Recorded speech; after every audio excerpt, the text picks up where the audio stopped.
Жаратылыстанудан жаңа сабағымыздың тақырыбы көлеңке қалай пайда болады. Негеш пен Эврика кейбір материалдардың қасиеттерін зерттеді. Жұмыс нәтижесін сурет түрінде бейнеледі. Олардың салған суретіне қара. Суреттегі заттарды қандай екі топқа бөлуге болады. Балалар суреттің ортасына неліктен күнді бейнеледі? Қане осы сұрақтарға жауап беріп көрейік. Дұрыс айтасыңдар балалар.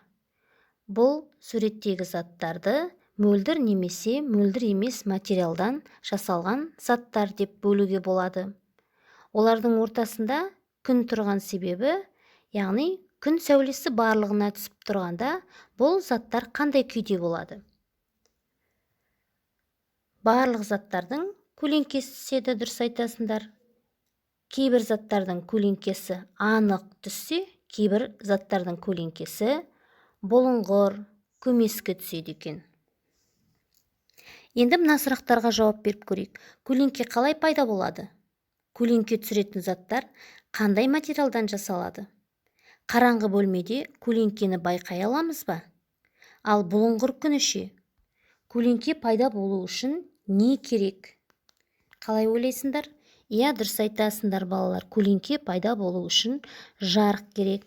Ал қараңғы бөлмеде көлеңкені біз байқай алмаймыз.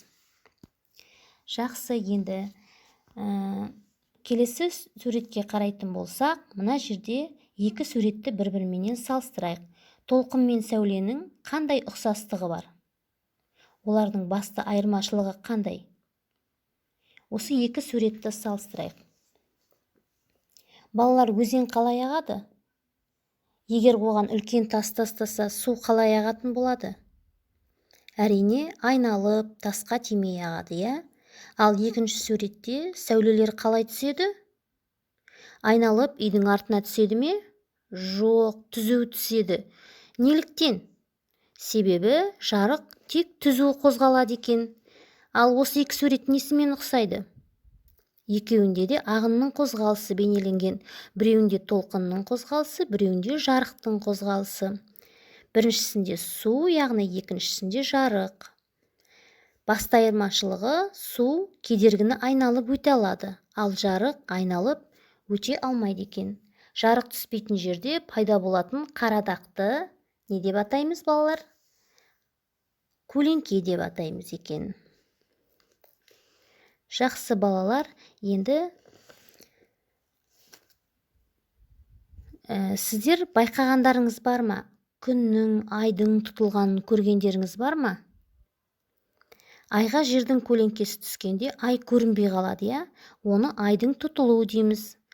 Ай жер мен күннің арасына келіп қалса, ол күнді жауып қалады. Оны күннің тұтылуы дейміз. Күннің толық тұтылуы өте сирек кездеседі екен. Күн тұтылған уақытта жер бетін түгелдей көлеңке, яғни қараңғылық басады екен.